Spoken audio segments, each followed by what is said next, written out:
Hey guys, it's the dude who talks and welcome. So, on the 9th of March on Saturday, I went to Gizeh which was at the Soup Kitchen in Manchester, featuring the band 100 Year Old Man who were playing that night. So, a brief description of Gizeh. It is a festival run by the record label called Gizeh Records, which is an independent label in Manchester. I really wanted to go to the Gizeh last year, which had Nadja playing, but for some reason I couldn't go. I think I had no money.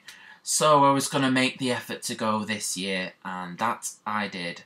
So that just leaves the question, did I like it or did I hate the festival? Well, this is what this video is all about. Kicking things off was the band Aging. Now, I hadn't checked these guys out prior to this, and I didn't know much or anything at all about the band. So when I was going downstairs to the gig area, I was not expecting them to sound like that. They've got the normal setup, well, normal as it can be. A guitarist, bassist, drummer, but they had like a saxophonist and a trombone player. And yeah, it kind of, their sound was like dark jazz, kind of resembles something played late at night. Yeah, I really enjoyed it. It was akin to like a movie soundtrack or something out of like Twin Peaks, or even something out of a hard-boiled detective film. It had that kind of film noir feel, and it was really unexpected, and I think that's why I really enjoyed it.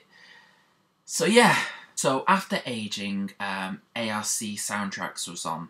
So describing Aging sound, I did mention Twin Peaks, and if I was going along the same like David Lynch kind of way to describe ARC soundtracks, the film I would use would be definitely something like Eraserhead. It kind of had that, the set had that kind of like dark, ambient, droney feel to it. So they were made up of two guys. One of them was handling like the electronics. There was like a table of like these synthesizers, and he had a makeshift metal cylinder, and he hit it with a wooden stick, and they made this really cool like drone sound. Quite impressive. And there was another guy that was, I think he had a guitar, but it was like a pedal steel version of it, where it was like laying down like that. That was really cool, and it was there. It was just, I think it was just one continuous set, and I found it really compelling. And there was like a really cool video backdrop as well. I found ARC Soundtracks the most interesting band of the night. While they weren't like something to like stand up and go, yeah, I was kind of sat down and I enjoyed it then, but it was still, yeah, really compelling. So after ARC Soundtracks was A Son of Misser.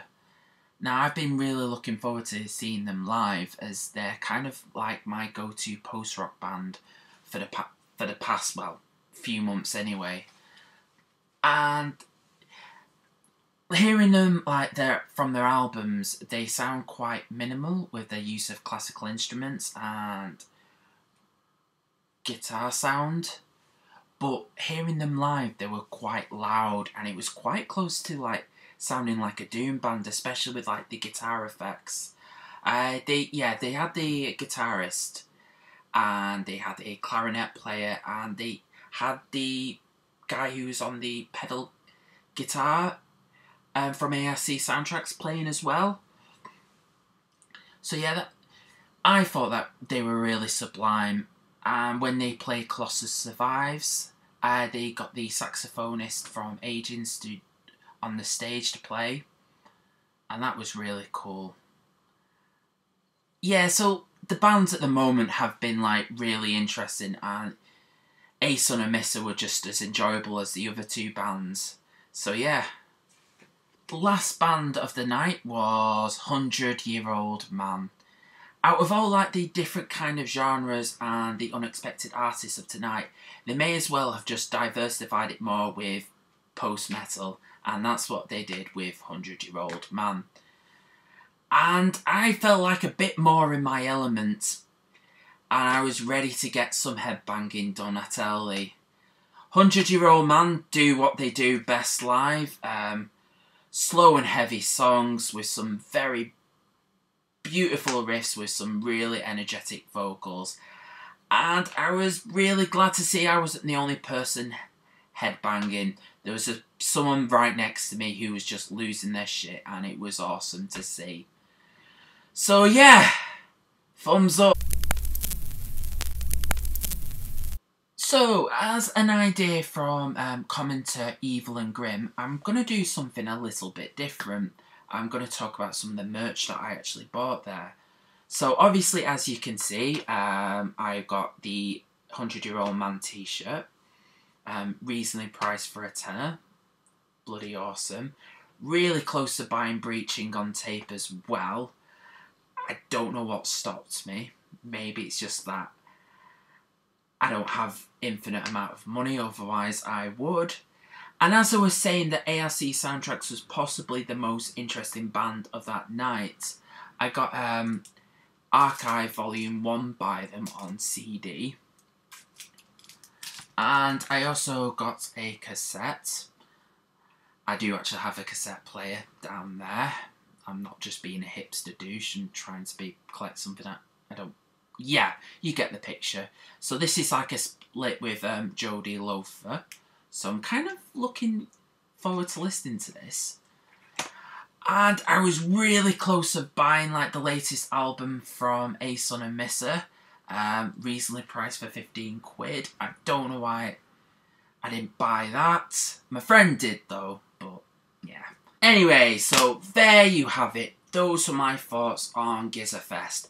Were you there? Please let me know what you thought about the festival. And yeah, if you like this video, please like and subscribe. My next gig is going to be Windhand, and hopefully that video should be up this week as well. I know that I didn't do any videos last week. I was really busy.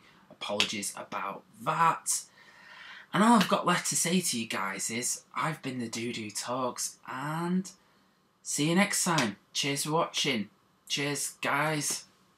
Now, you haven't got rid of me just yet. I'm just going to introduce you that there's some more videos out there that I've made, and a couple of them will be floating around here, below my chin. So, make like Netflix and watch them.